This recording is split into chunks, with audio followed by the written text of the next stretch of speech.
¿Están listos? Bien, vamos a tratar la epístola a los Efesios, de Pablo a los Efesios. Entonces, Efesios, y ustedes ponen nuestra herencia en Cristo. Efesios, nuestra herencia en Cristo. Y vamos al tema número 1.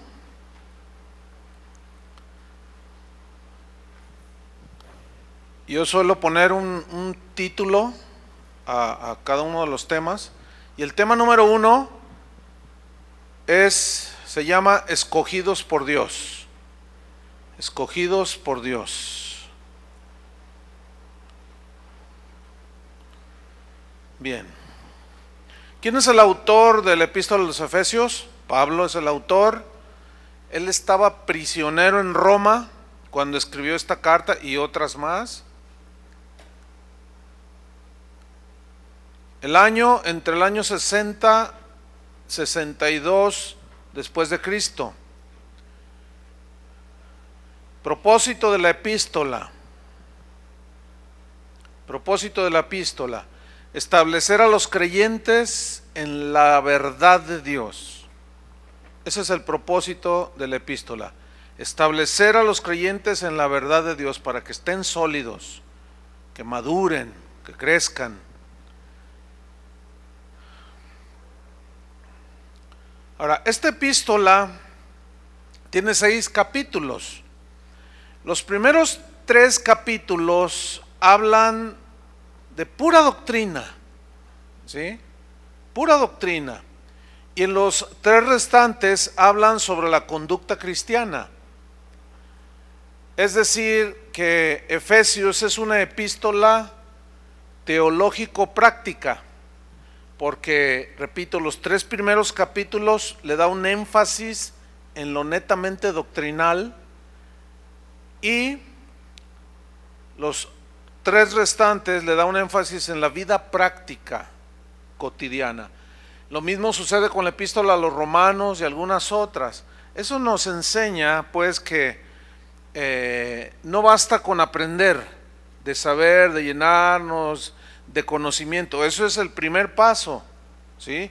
Que es fundamental, pero eso tiene que traducirse en una vida práctica. Es decir, tú debes de vivir lo que aprendes en un aula como esta, como cuando tú te pones a estudiar la Biblia, que dices Dios me habló. No debes de quedarte allí con que Dios me habló, sino poner en práctica u obedecer lo que Dios te habló.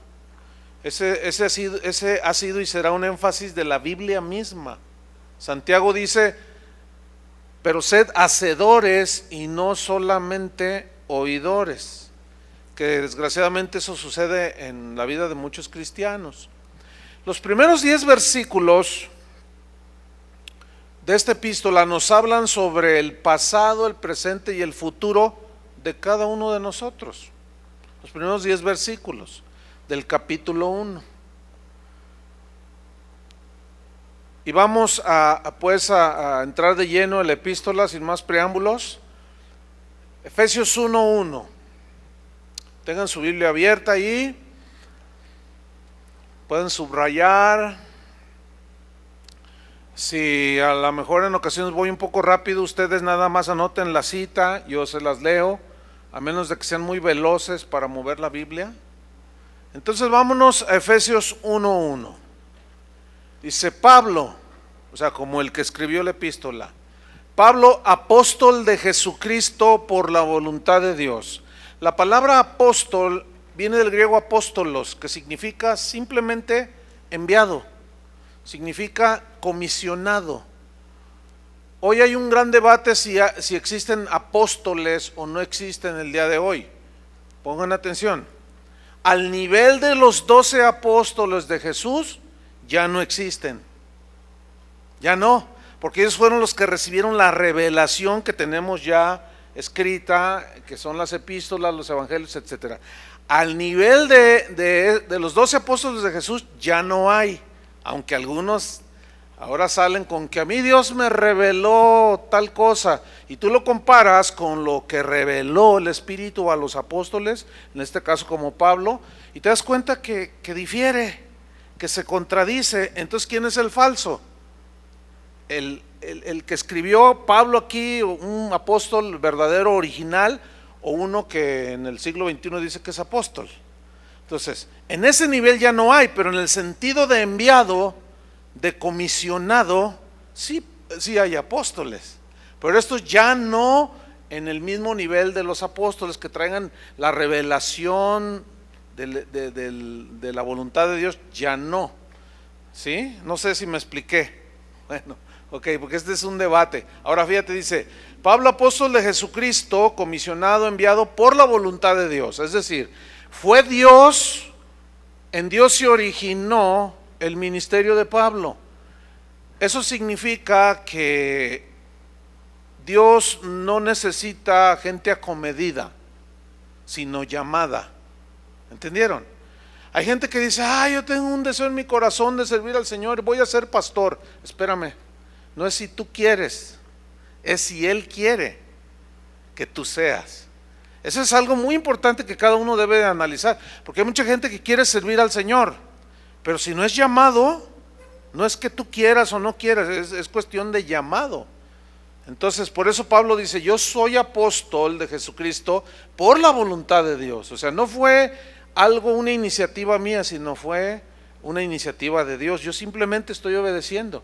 Entonces luego dice, a los santos, o sea, le escribe a los cristianos, a los santos y fieles en Cristo Jesús que están en Éfeso, o sea, a los apartados, a los que son fieles seguidores de Jesús. Versículo 2 dice, gracia y paz a vosotros, de Dios nuestro Padre y del Señor Jesucristo. La gracia la da el Padre y la paz la da Jesucristo. Él es el príncipe de paz. Pero nos fue dada la salvación por gracia y esa la dio el Padre a través de Jesucristo. Entonces la gracia la da el Padre, la paz la da Jesucristo. Versículo número 3. Bendito sea el Dios y Padre de nuestro Señor Jesucristo. Aquí el vocablo bendito viene de un término griego, eulogeo, de donde se deriva elogio, eulogeo, de donde se deriva elogio. Y eulogeo alude a que nuestros elogios siempre deben ser para Dios, porque Él es el único digno de recibir el homenaje, todos los elogios, todo el reconocimiento, toda la alabanza y toda la gloria. ¿Por qué? Porque Él es el único que es puro y santo. ¿Sí? Nada más. Hoy se estila darle elogios más al hombre que a Dios y eso es idolatría. Entonces Pablo dice, al único al que siempre se le debe dar la gloria, o sea, por eso dice bendito, ¿sí? Entonces le da todo el elogio, todo el homenaje, toda la adoración. Bendito sea el Dios y Padre de nuestro Señor Jesucristo, que nos bendijo con toda bendición espiritual en los lugares celestiales en Cristo. Quiero que noten la primera frase de esta parte del texto, que dice que nos bendijo. Si ustedes notan, está en tiempo pasado. No dice que nos va a bendecir, sino que nos bendijo. ¿Por qué? Porque ya Dios, lo que Él decidió hacer contigo y conmigo, eso se cumple sí o sí, porque Él es Dios. Por eso Él nos bendijo, ya está establecida y decretada, allí sí, vale el decreto, que seamos bendecidos. Entonces, nos bendijo. Fíjense, noten la frase que viene a continuación, con toda bendición material, ¿así dice? ¿Por qué no dice material? ¿Por qué dice con toda bendición espiritual en los lugares celestiales en Cristo? ¿Por qué enfatiza bendición espiritual? ¿Por qué ni siquiera alude a lo material? ¿Por qué? La respuesta es muy sencilla, porque es en lo espiritual, porque lo espiritual es eterno y lo terrenal es pasajero. Por lo tanto, el énfasis de la Biblia siempre será lo espiritual, ¿sí? Allí deben de estar nuestros intereses en lo espiritual. Allí deben de estar nuestros anhelos en lo espiritual. Allí deben de estar nuestros sueños que vienen de Dios, basados en lo espiritual. Allí deben de estar nuestros deseos en las bendiciones espirituales. En Colosenses 3:1, Pablo le dijo a los colosenses de esta manera, sobre el mismo punto de lo espiritual. Les dijo, si pues, Colosenses 3:1 y 2, si pues habéis resucitado con Cristo, ¿qué dice? Buscad, ¿qué? Las cosas de arriba, no de arriba del closet ni del refrigerador, no, las cosas de arriba. ¿Entienden lo que son las cosas de arriba, no? O sea, las cosas espirituales. Si ustedes han resucitado, si en verdad tienen vida nueva, dice, busquen las cosas de arriba, donde está Cristo sentado a la diestra de Dios. Versículo 2, poned la mira en las cosas de arriba y no en las de la tierra. Ni explicación necesita ese versículo. Ustedes saben que hay un falso evangelio llamado de la prosperidad. Este evangelio de la prosperidad se contrapone al verdadero mensaje del evangelio. ¿Por qué? Porque el evangelio de la prosperidad enfatiza lo material y el verdadero evangelio enfatiza netamente lo espiritual. Jesús habló de lo material, sí, pero su énfasis fue en lo espiritual. Él dijo ahí en Mateo 6:33, buscad primeramente, ¿qué? El reino de Dios. ¿Y en qué consiste el reino de Dios? No son las reglas del Señor, no son los mandamientos del Señor, no es el gobierno de Dios en tu vida. Entonces Jesús, Pablo, Pedro, todos hablaban del mismo asunto. O los discípulos, los verdaderos apóstoles, hablaron del verdadero sentido del evangelio. Y Jesús dice, buscad primeramente el reino de Dios y su justicia, y todas estas cosas serán dadas por añadiduras. ¿Cuáles cosas? Lo material, el vestido, la casa, lo que necesitamos en este mundo. Entonces, el énfasis de la Biblia está en lo espiritual. Por eso Pablo dice, bendito sea el Dios y Padre de nuestro Señor Jesucristo, que nos bendijo con toda clase de bendición espiritual en los lugares celestiales en Cristo. Versículo 4 de Efesios 1. Según nos escogió en Él, o sea, en Cristo, antes de la fundación del mundo. ¿Cómo? Antes de la creación del mundo Él ya nos había escogido. Sí, eso es lo que dice aquí. Según nos escogió, nos bendijo desde antes de que el mundo haya sido creado. ¿Cómo está eso? Eso está profundo. Pero dice que según nos escogió en Él. La palabra clave aquí a estudiar es escoger. Nos escogió en Él antes de la fundación del mundo. La palabra griega eklejomai, de donde se deriva nos escogió, o se traduce nos escogió, significa seleccionar. O sea, según nos seleccionó en Cristo, aquellos que fueron lavados por la sangre de Cristo, nos seleccionó, ¿sí? Y ustedes saben que al fin de los tiempos habrá una separación de las ovejas y los cabritos, y Dios sabe quién es oveja y quién es cabrito. Ahora bien, ¿en base a qué nos escogió? Aquí en este punto hay una controversia teológica que tiene siglos, hermanos, ¿sí? Y esta controversia teológica tiene que ver con que sobre todo hay una corriente que se conoce como calvinismo, que viene de Juan Calvino, que ellos dicen que Dios nos escogió, nos eligió y dijo, tú serás salvo. Y luego vio a otros y dijo, y tú te vas al infierno. O sea, lo que se conoce como la doctrina de la predestinación. Y está el otro, el lado contrario del arminianismo, que afirma que ciertamente somos salvos por gracia, por medio de la fe, y que ya Dios hizo su sacrificio, pero que depende de ti tu salvación si te arrepientes. Bueno, ese ha sido una controversia por muchos siglos, no la vamos a solucionar nosotros, créanmelo. ¿Qué es lo que hay que hacer en este caso? En este caso, lo que debemos hacer es estudiar las dos posiciones, las dos tendencias teológicas, y ahora sí que pues la que más te entre, ¿sí? Entonces, bueno, yo voy a enseñar en base a lo que yo creo, ¿sí? Que puedo estar equivocado, pero puedo tener la razón. Yo voy a mencionar algunos rasgos del calvinismo, y algún arminiano me va a decir, no, eso está mal, pero a lo mejor voy a mencionar algún rasgo del arminianismo, y un calvinista me va a decir, no, tú estás mal, y nunca nos vamos a poner de acuerdo. Pero escúchenme bien, la salvación no es por creer si somos predestinados o no, ¿sí o no? Porque una persona, supongamos que tú fuiste predestinado para ser salvo, pero no crees que fuiste predestinado para ser salvo, ¿qué? ¿Pierdes tu salvación? Pues no. Entonces la controversia sigue.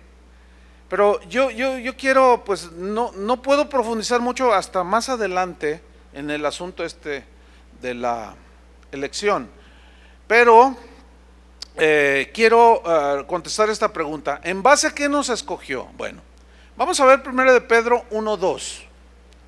¿En base a qué nos escogió? Porque Efesios 1:4 dice que nos escogió en él antes de la fundación del mundo. Nos escogió, eklejomai, nos seleccionó. ¿En base a qué? Bueno, primera de Pedro, el apóstol Pedro dice lo siguiente. En 1 Pedro 1:2 dice, elegidos, ahí está, elegidos, escogidos, según la presciencia de Dios, no presencia, sino presciencia de Dios Padre, en santificación del Espíritu para obedecer. O sea, nos eligió según la presciencia de Dios para obedecer y ser rociados con la sangre de Jesucristo. Gracia y paz os sean multiplicados. Aquí la palabra clave a estudiar es presciencia. ¿Qué es la presciencia de Dios? Es uno de los atributos de Dios. Viene del griego prognosis. Prognosis se traduce como presciencia. ¿Y qué significa? Prognosis significa conocimiento anticipado. Significa saber todo de antemano, antes de que suceda. Ahora, ¿quién es el único que puede saber eso? Pues Dios. Entonces, ¿con qué propósito nos eligió? ¿Sí? Porque si nos eligió según el conocimiento anticipado, saber todo de antemano,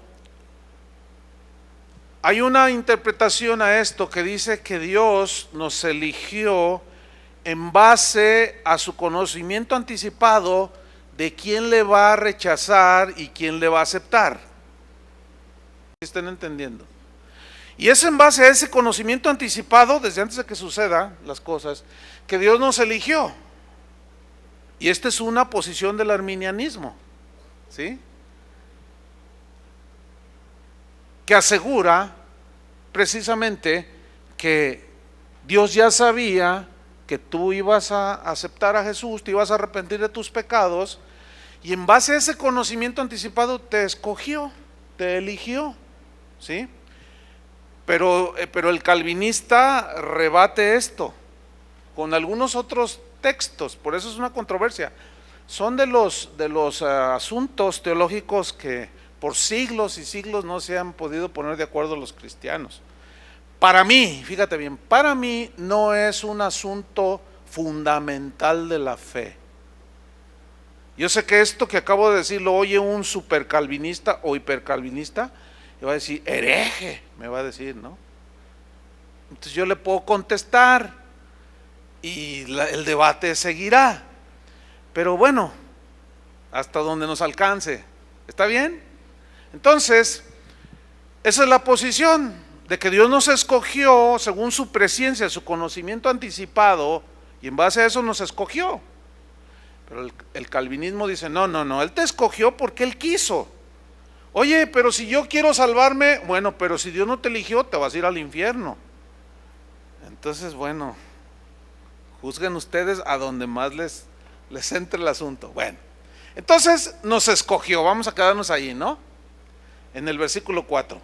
Según nos escogió en Él antes de la fundación del mundo. Ok, como sea, calvinismo o arminianismo, como sea. ¿Para qué nos escogió en Él antes de la fundación del mundo? Nos dice el versículo 4, Efesios 1:4. Nos escogió para que fuésemos, ¿qué? Santos y sin mancha delante de Él. La palabra santo significa apartados. O sea, nos escogió para que fuésemos solamente para Él, de su exclusividad. Dios no nos comparte, por eso no quiere que nos mezclemos con las cosas satánicas o las del mundo, nos quiere para Él. Dice, nos escogió para que fuésemos santos y sin mancha delante de Él. La frase sin mancha viene de un término griego, amomos, que significa sin defecto, significa sin mancha, sin arruga. Ahora, ¿para qué nos eligió? ¿Para qué nos salvó? Para que fuésemos solamente para Él y para que delante de Él fuésemos sin defecto, sin mancha, sin arruga. Aquí el apóstol Pablo está hablando de nuestro futuro, ¿sí? Como algo que Dios ya aseguró de antemano. Es decir, cuando una persona se arrepiente y nace de nuevo, ¿qué sucede con sus pecados? Son perdonados, ¿no? Son borrados. ¿Están conmigo? Pero eventualmente un nacido de nuevo puede pecar, entonces no hay perfección. Entonces sigue habiendo mancha, sigue habiendo defecto. Pero Dios ya nos ve delante de Él sin defecto, sin mancha y sin arruga. Porque nos está diciendo que nos eligió para que fuésemos santos y sin mancha delante de Él. ¿Cuándo nos escogió? Desde antes que naciéramos. Eso está así como para que toda la noche estén meditando y no se duerman. No, duérmanse porque luego mañana no rinden. Vamos a ver lo mismo en 1 de Juan 3:2. Vamos a ver el mismo concepto en 1 Juan 3:2. Dice, amados, ahora somos hijos de Dios. Somos hijos de Dios. Calvinistas y arminianistas, Y aún no se ha manifestado lo que hemos de ser. Todavía no. Estamos bien defectuosos. Seguimos luchando. Nos ensuciamos. Pero sabemos que cuando Él se manifieste, significa cuando Él venga de nuevo por su pueblo, segunda venida de Cristo, ¿sí? Seremos, ¿qué? Semejantes a Él. ¿Y cómo es Él? Sin mancha, sin defecto, sin arruga. Porque le veremos tal como Él es. Hasta entonces, cuando estemos ya en su presencia, en el final de los tiempos que estemos enfrente de Él, como ya vamos a estar sin mancha, sin defecto, sin arruga, ya lo vamos a poder ver cara a cara. Antes nadie lo puede ver cara a cara, ¿sí? Otro versículo, Filipenses 1:6. Filipenses 1:6. Dice Pablo, estando persuadido, entendido de esto, que el que comenzó en vosotros la buena obra, la perfeccionará hasta el día de Jesucristo.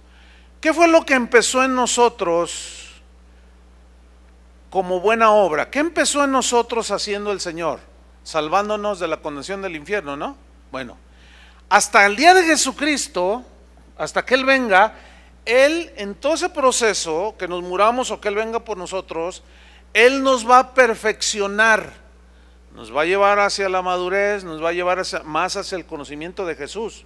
Pero la perfección total solamente se logrará cuando muramos, ya se acabaron las luchas, o cuando venga el Señor, y los que estemos en vida, en un instante, en un abrir de ojos, seremos transformados a su semejanza, como Él es, según muchos textos ahí.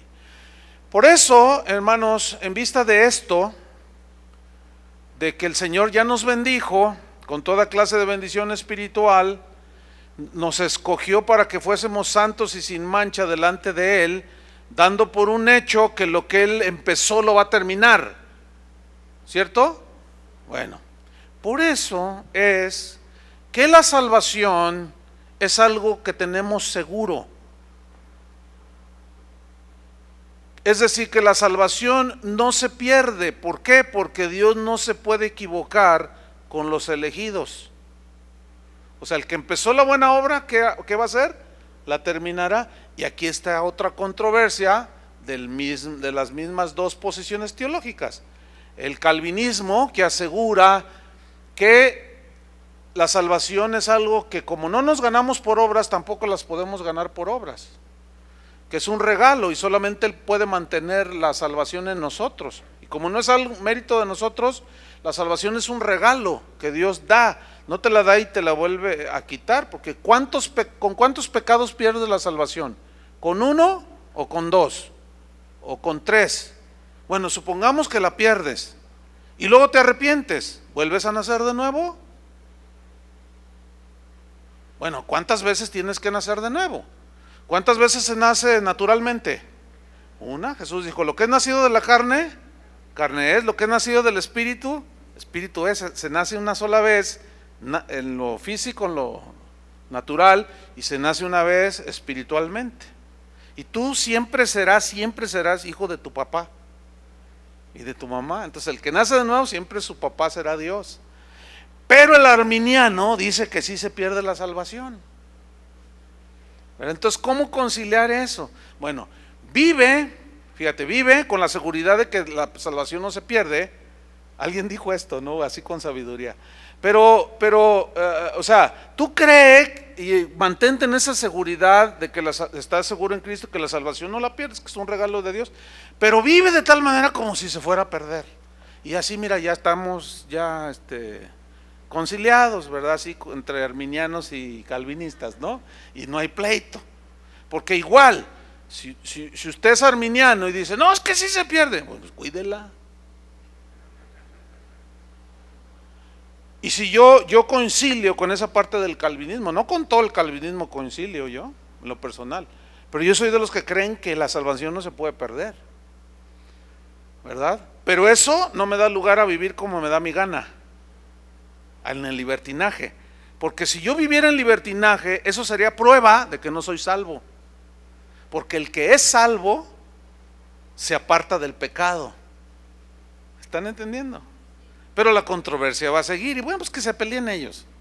Nosotros vamos a tratar de conciliar lo mejor que se pueda, porque pues no son posiciones así de que, por ejemplo, si yo creo que la salvación no se pierde, supongamos que sí se pierde. Bueno, ¿qué tal si como creyente de esta posición teológica, si yo vivo creyendo que la salvación no se pierde y vivo conforme a los parámetros de la Biblia y camino bien con Dios, pues me mantengo en mi salvación, ¿no? ¿Sí o no? No pasa nada. Y si alguno es calvinista y cree que se pierde y está ahí luchando y todo y se mantiene, bueno, al final de cuentas, pues si camina con el Señor es prueba de que es salvo, ¿no? Lo mismo que el calvinista. Entonces ya eso pasa como a segundo término. Yo sé que esto que estoy diciendo causa polémica, pero bueno, pues así son las cosas. ¿Qué quieren? Hay cosas en la Biblia que sí son más contundentes, y esta es una de las posiciones que no lo son, así como lo que es algunas cosas de la escatología. Ustedes saben que, por ejemplo, el arrebatamiento, hay 4 posiciones, que antes, después, a los 3 años y medio, y otros a los medios de los 3 años y medio, y otros hasta después. Es un rollo. Lo importante no es cuándo, a qué horas, si antes, después, a la mitad. Lo importante es que Él va a venir. Si viene antes, pues que venga, yo camino con Él. Si viene a la mitad, pues que venga, yo camino con Él. Si viene después de la tribulación, pues que venga, yo camino con Él. Eso a mí no me tiene sin cuidado y no voy a debatir sobre eso, aunque yo tengo mi posición teológica, que es que la iglesia va a pasar la gran tribulación. No, pero que, bueno, no la pases pues tú. Ven cómo a veces hay, este tipo de debates no deben causar división. Se causa división porque no hay una paciencia y un sentido común y un discernimiento para darnos cuenta que no son temas fundamentales. Fundamental es que yo diga que Cristo es el único Salvador y usted diga, no, pero también las reliquias de Juan Pablo II, ¿me entiende? Allí sí, discúlpeme, porque allí sí todos los cristianos, bautistas, calvinistas, arminianos, todos, hasta uno que otro católico, creen que Jesucristo murió en la cruz para salvarnos de la condenación del infierno, y no hay controversia en eso. Esas son las doctrinas fundamentales, que hay cielo, hay infierno, el Espíritu Santo, un sello, en fin, ¿verdad? Pero esto no, aunque para algunos son más calvinistas que cristianos, y algunos son más arminianos que cristianos, ¿no? Vamos a tener una posición, bueno, lo más equilibrado que se pueda, pero tolerancia pues aquí en este asunto. Vamos al versículo, leímos el 4, ¿no? Nos escogió en él antes de la fundación del mundo para que fuésemos santos y sin mancha delante de él, versículo 5, en amor, habiéndonos predestinado para ser adoptados hijos suyos por medio de Jesucristo. Fíjate, en amor, hay que recibir el amor de Dios, habiéndonos predestinado. De aquí está otra vez esta palabra que causa polémica, pero aquí predestinado es otra palabra griega, proorizo, que significa determinar por anticipado, ordenar por adelantado. Entonces, yo lo voy a definir así: Dios en su presciencia, en su conocimiento anticipado de las cosas, supo quién le iba a elegir, quién iba a ser lavado con la sangre de Cristo, y lo escogió en amor, y determinó y ordenó por adelantado que ese va a ser un hijo apartado para Dios, sin mancha, ¿sí? Pero el debate calvinista arminiano sigue aquí. Vamos a ver otro versículo, Juan 15:16, que ese es uno de los textos favoritos de los calvinistas, que dice así: no me elegisteis vosotros a mí. Juan 15:16, no me elegisteis vosotros a mí, sino que yo os elegí a vosotros, y os he puesto para que vayáis y llevéis fruto, y vuestro fruto permanezca, para que todo lo que pidiereis al Padre en mi nombre, Él os lo dé. Bueno, la frase no me elegisteis vosotros a mí, sino que yo os elegí a vosotros, es uno favorito de los calvinistas. Pero los arminianos dicen esto: Jesús tomó la primera decisión. ¿Cuál fue? Amar y morir por nosotros. Nosotros no tuvimos que ver nada en eso. ¿Sí o no? ¿Sí o no? Contesten. O sea, nosotros no, es como cuando tú que tuviste, te pidieron opinión tus papás para que tú nacieras. No, pues es lo mismo. O sea, ahí no tuvimos nada que ver. Entonces, Jesús tomó la primera decisión: amar y morir por nosotros. Él tomó la decisión de invitarnos a vivir con Él para siempre, porque Él nos eligió. Pero nos toca a nosotros la siguiente decisión: aceptar o rechazar el ofrecimiento de Cristo o su sacrificio. Entonces el calvinista dice: no, pues es que ya son elegidos. Y el arminiano dice: no, pues es que depende de ti si tú lo rechazas o lo aceptas. Pero como sea, imagínate que tú llegas con una persona y le empiezas a hablar de Cristo. Entonces de pronto le dices: oye Señor, ¿será elegido este? ¿Cómo saberlo? A ver. El calvinista, claro, te dice: no, tú predícale. Si se arrepintió es que era elegido, y si no es que no era elegido. Y la controversia sigue. Pero vamos a ver otro versículo. Estamos hablando sobre que en amor nos predestinó. Y predestinar significa aquí determinar por anticipado, ordenar por anticipado que sucedan las cosas. Mira este versículo. Bueno, déjame decirte algo. ¿Quién es el único que puede determinar por anticipado que sucedan las cosas? Dios. O sea, en su conocimiento anticipado sabe todo el futuro. El pasado ni se diga, todo el futuro. Y en base a ese conocimiento de Él que sobrepasa nuestro entendimiento, es que Él traza su plan. Y esto va a ser así, debe ser así, así porque yo lo dije. Le voy a poner otros dos ejemplos. Hechos 2:22.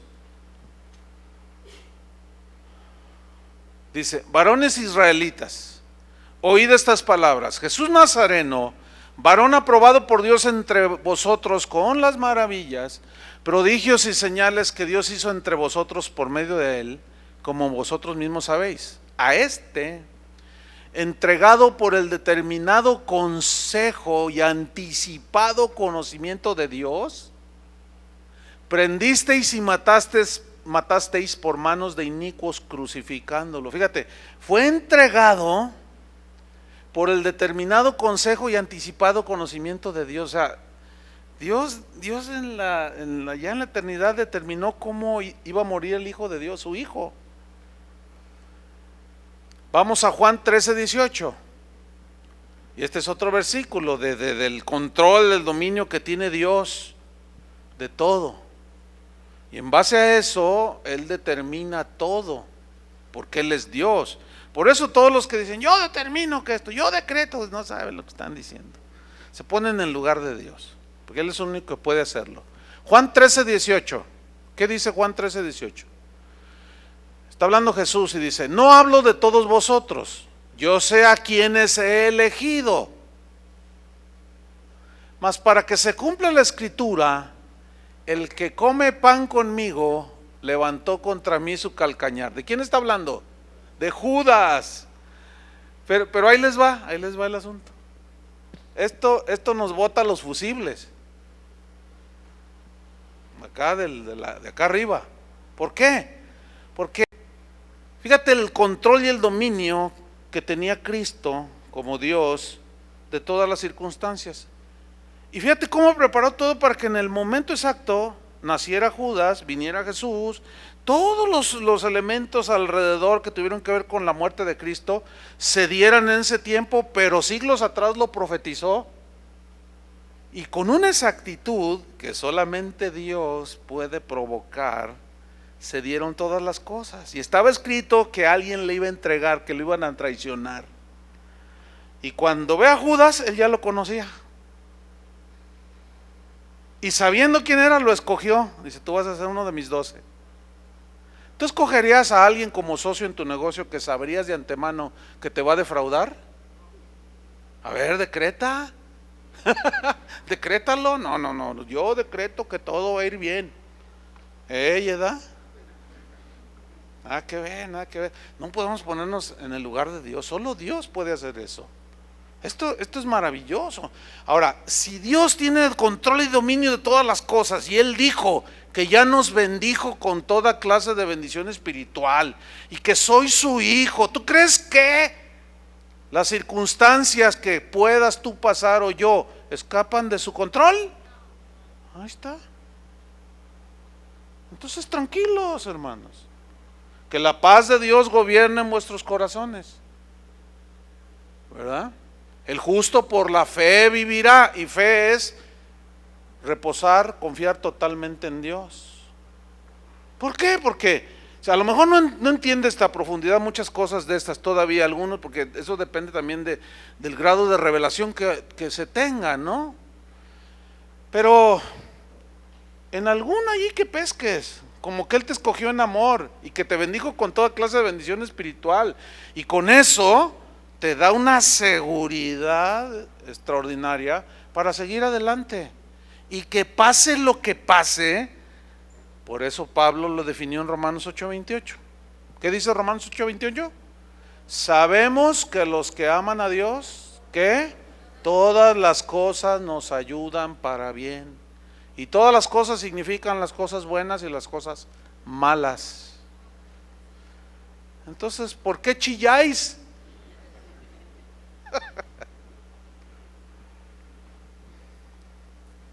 Qué tremendo, ¿no?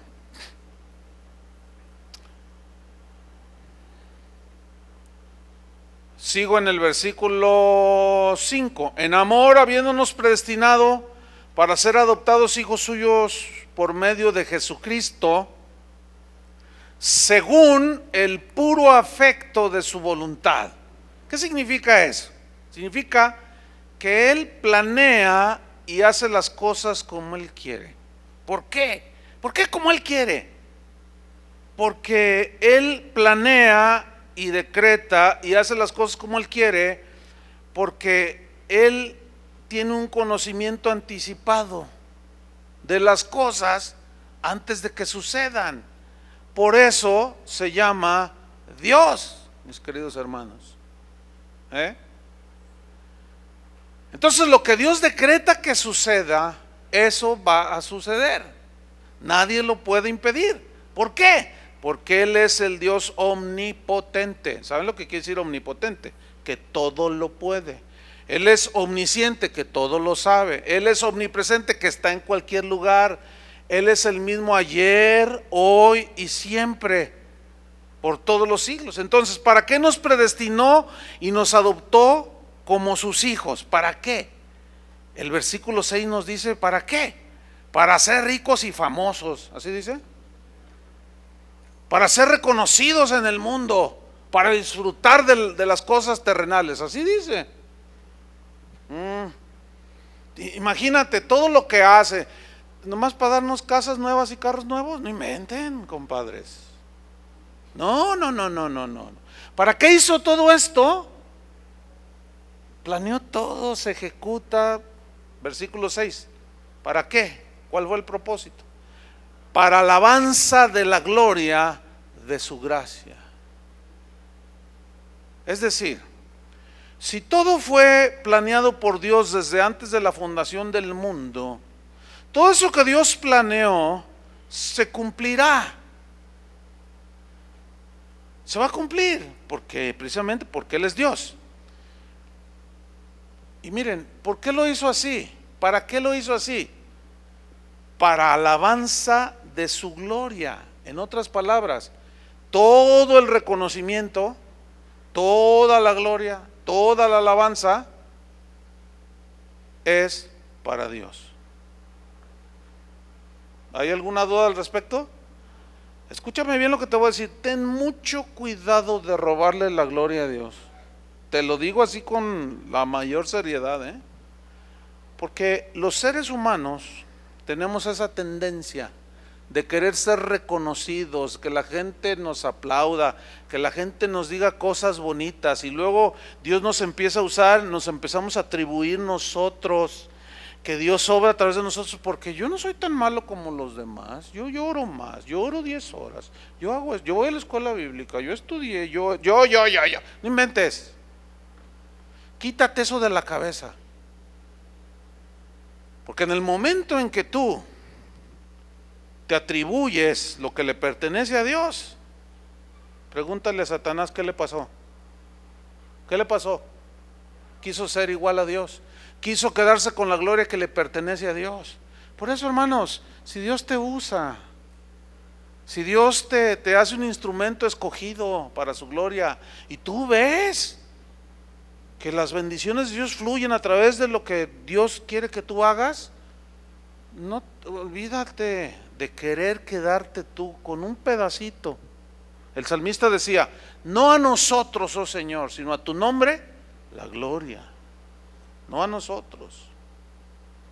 Eso es bien delicado, hermanos. Y si algo exalta las doctrinas que hoy se predican en las iglesias cristianas, en muchas, es precisamente eso, es la exaltación al yo, es la adulación, es la sensualidad, es todo yo y yo mi ministerio, y yo me esforcé y he logrado todo. Si no fuera por la gracia de Dios, no lograríamos nada. ¿Qué dijo Pablo a los Corintios? Yo sembré, Apolos regó, y el crecimiento lo da el Señor. De manera que ni Pablo ni Apolos son nada. sino Dios que da el crecimiento. ¿Y por qué? Porque Él fue el que nos bendijo con toda clase de bendición espiritual en los lugares en Cristo. El maestro de la Biblia, como en este caso, yo como maestro de la Biblia, lo único que hago, yo no soy el que los bendigo. ¿Entiendan? O entienden, mejor dicho, ¿entienden? Yo no soy el que los bendigo. Yo nada más les estoy comunicando lo que Él hizo. Entonces tú tienes que mirarlo a Él, no al chuy ese que está allí parado. Porque luego son bien idólatras. Así es que olvídenlo. Porque en el momento en que se quedan con la gloria o le atribuyen al hombre lo que merece Dios, en ese momento empieza su caída, Así es que, listos. Buzo caperuzo, como decía mi papá. Entonces, versículo 6. Todo esto fue para alabanza de la gloria de su gracia, con la cual, o sea, gracia, nos hizo aceptos en el amado. ¿Quién es el amado? Jesús. La frase nos hizo aceptos en el griego significa otorgar gracia. Significa investir con honor especial, pero es otro el que te inviste. Investir con un honor especial. Entonces, por su gracia, Dios nos otorgó esa gracia y nos invistió con un honor especial. ¿Cuál es ese honor? De ser hijos de Dios. ¿Pero es mérito de nosotros ser hijos de Dios? No, el mérito fue de Jesús en la cruz. Ahora fíjate, versículo 7, dice, con esa gracia nos hizo aceptos en el amado, versículo 7, en quien tenemos, ¿qué? Redención por su sangre. O sea, en el amado, en Jesús, tenemos, los elegidos, redención por su sangre. La palabra redención viene de un término griego, apolutrosis, que significa literalmente liberar pagando un rescate. Y esto, ustedes recordarán este ejemplo, esto alude en los tiempos bíblicos, ustedes saben que la esclavitud estaba vigente, es decir, se podían comprar y vender esclavos. Entonces la cosa se manejaba más o menos así. Tú eras un hombre o una de familia rica, entonces tú necesitabas sirvientes, esclavos pues. Entonces tú ibas al mercado de esclavos que existía en esos tiempos. Y la palabra redención, o sea, apolutrosis, de donde se deriva redención, no era una palabra religiosa o de sentido religioso, sino que Pablo la adopta para aplicarla, queda perfecto en cuanto a lo que Cristo hizo por nosotros. Entonces, volviendo al mercado de esclavos, tú ibas en búsqueda de algunos esclavos. Entonces ya mirabas algunos, ¿cuánto por ese? Pues tanto. ¿Cuánto por ese? Tanto. Entonces tú pagabas, ¿sí?, el precio que costaba para que fuera tuyo ese esclavo. Una vez que tú pagabas y era tuyo ese esclavo, se usaba en aquellos tiempos que había gente rica que era buena de corazón. Entonces lo que hacían era, mira, yo ya pagué tu rescate, ahora eres libre, vete, puedes hacer lo que tú quieras. Entonces el esclavo reaccionaba y decía, no, quiero seguir siendo tu esclavo, pero esclavo por amor. O sea, ya no como un esclavo obligado, sino voluntariamente, yo voy a ser un esclavo tuyo. Entonces ese esclavo liberado venía a formar parte de la servidumbre del hombre rico, pero era voluntario, ¿entiende? Eso es exactamente lo que hizo Jesús con nosotros. ¿De qué nos rescató? ¿De qué pagó el rescate? ¿Cuál fue el precio? ¿Con qué pagó? Vamos a ver, primera de Pedro 1:18. Fuimos rescatados de la esclavitud del pecado. Había que pagar un precio. ¿Cuál fue el precio? Había un precio. ¿Cuál fue? ¿Con qué pagó? Con su sangre. 1 Pedro 1:18 dice así: sabiendo que fuisteis rescatados, esta es la misma palabra, polutrosis, fuisteis rescatados de vuestra vana manera de vivir, la cual recibisteis de vuestros padres.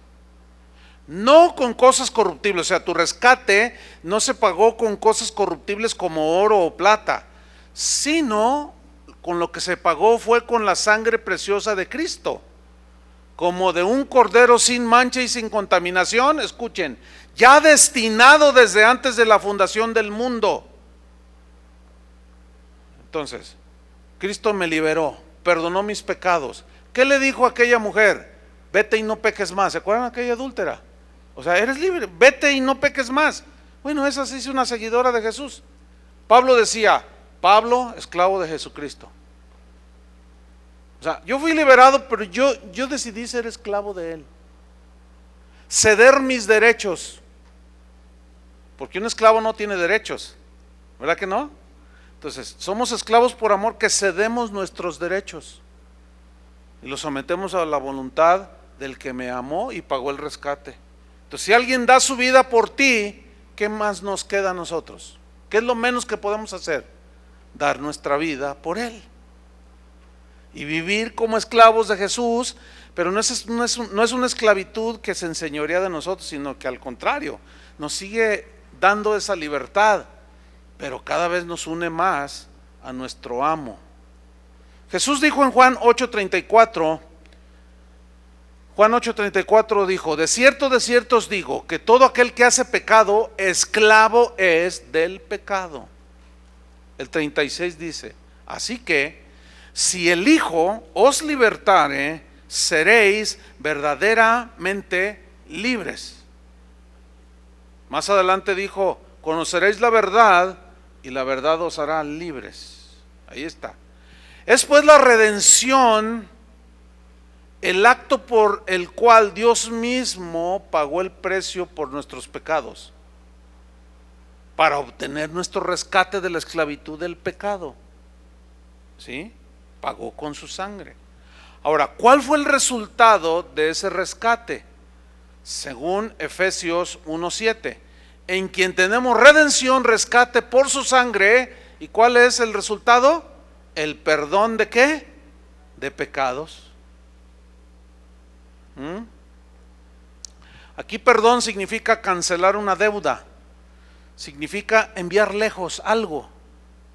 Y ahí hay un texto, uno de los profetas dice que Dios envió nuestros pecados a lo más profundo de la mar, o sea, lejos de nosotros. Es una figura retórica, es una expresión simbólica para decir que borró nuestros pecados, que los quitó y los echó al olvido. Ahora, cuando es cancelada la deuda de nuestros pecados y los envía lejos, los borra, esto sucede cuando nos arrepentimos, ¿no? ¿Sí o no? En ese momento somos lavados con la sangre de Cristo, nuestros pecados son perdonados. ¿Sí? Entonces, fíjate, ahí es cuando se da precisamente esto, cuando nos arrepentimos, nuestros pecados son borrados. Entonces, ¿cómo ustedes entenderían si yo les dijera en este momento, saca un papelito? Entonces todos sacan un papel, escribe todos tus pecados ahí, y ustedes los escriben. Y tengo aquí a mi lado una cruz así, de madera. Entonces, ¿ya escribiste todos tus pecados que te acuerdas? Y todo, sí. Bueno, ahora cada uno de ustedes va a venir y los va a clavar aquí. Entonces te doy un alfilercito, entonces tú los pinchas ahí en la cruz, ¿verdad? Tú. Entonces ya están tus pecados ahí. Entonces yo digo, en este momento tus pecados han sido borrados. ¿Qué es eso? Es una herejía.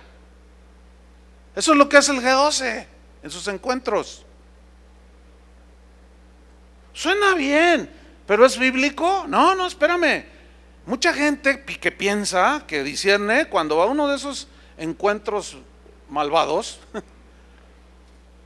dicen, a ver, se quedan reflexionando y dicen, a ver, ¿qué mis pecados no fueron borrados y limpiados cuando yo me arrepentí hace 25 años? Entonces, ¿cómo se le ocurre al pastor decir, pasa y pon tus pecados y ahorita yo los declaro que ya están borrados y perdonados? Es una herejía. Eso es centrar, fíjate bien, centrar la enseñanza en una doctrina, en una tendencia, en una interpretación errónea. ¿Todo para qué? Para darle sentido a esos preencuentritos. Pero es una herejía, hermanos. Entonces yo te preguntaría, ¿cuándo fueron borrados y olvidados y lanzados lejos tus pecados? Algunos dirán, hace 25 años, otros hace 3 años, otros dirán, hace 2 meses, qué sé yo. Pero no se hace con actos como ese. En fin, vamos sobre el final de esta clase. Dice entonces que tenemos redención por su sangre, rescate, el pago, su sangre, el perdón de pecados según las riquezas de su gracia. Mira esta frase, según las riquezas de su gracia. ¿Qué significa? Te lo voy a poner un ejemplo. Según las riquezas de su gracia. Tenemos aquí un millonario que tiene en el banco tiene $100 millones. Entonces, ese rico millonario te dice, yo te voy a dar algo, quiero ayudarte, y te da 50 millones de pesos. Él tiene 100, pero te da 50 millones. Oye, ¿quién te puede dar 50 millones de pesos o de dólares? El que tiene mucho, ¿no? Entonces, esa frase, según las riquezas de su gracia, ¿qué tan rica es su gracia? Entonces fíjense, en ese sentido nos bendijo según las riquezas de su gracia. En otras palabras, la generosidad de Dios es abundante por naturaleza, porque Dios es un Dios de infinita misericordia y gracia. Por eso cuando nos bendice con toda bendición espiritual, fue según sus riquezas en gloria, en Cristo Jesús. O sea, somos inmensamente ricos. Tú a lo mejor no puedes tener ni auto ni casa, pero delante de Carlos Slim, el hombre más rico del mundo, tú eres inmensamente millonario. ¿Lo entendiste o no? Porque tienes como tu padre a Dios, que te bendijo según las riquezas de su gracia, que son abundantes. Fíjate lo que dice el versículo 8, que hizo sobreabundar para con nosotros, fíjate esa palabra, sobreabundar para con nosotros, en toda sabiduría e inteligencia. Es decir, que Dios planeó todo con su infinita sabiduría y con su prodigiosa inteligencia, y hasta la fecha todo le ha salido. Y la pregunta es, ¿al final todo le saldrá? La respuesta es sí. Por eso Pablo dijo en 1 Corintios 2:5, 1 Corintios 2:5 dijo, para que vuestra fe no esté fundada en la sabiduría de los hombres, sino en el poder de Dios. ¿Sí? Sin embargo, hablamos sabiduría entre los que han alcanzado madurez y sabiduría. Sabiduría no de este mundo, de este siglo, ni de los príncipes de este siglo que perecen. Hablamos sabiduría de Dios en misterio, la sabiduría oculta, la cual Dios predestinó antes de los siglos para nuestra gloria. La que ninguno de los príncipes de este siglo conoció, porque si lo hubieran conocido, nunca habrían crucificado al Señor de gloria. Antes bien, como está escrito, cosas que ojo no vio, ni oído oyó, ni han subido en corazón de hombre, son las que Dios tiene preparado para los que le aman. Fíjate el versículo 10, pero Dios nos las reveló a nosotros, ¿por qué? Por el Espíritu, porque el Espíritu todo lo escudriña, aún lo profundo de Dios. Y terminamos con el versículo 9 y 10. Dice que nos hizo sobreabundar para con nosotros toda esa riqueza en toda sabiduría e inteligencia espiritual, versículo 9, dándonos a conocer el misterio de su voluntad. ¿Qué significa misterio de su voluntad? La palabra misterio significa secreto revelado aquí.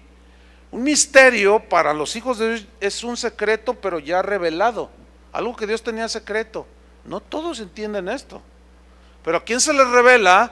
A los que son lavados con la sangre de Cristo. Ahora, ¿en qué consistía el secreto revelado? El secreto que hoy nos es revelado es el sacrificio redentor de Jesús, dándonos a conocer el misterio de su voluntad según su beneplácito. Estoy en el versículo 9. Significa según su propósito, el cual se había propuesto en sí mismo. ¿Por qué Dios hizo todo esto?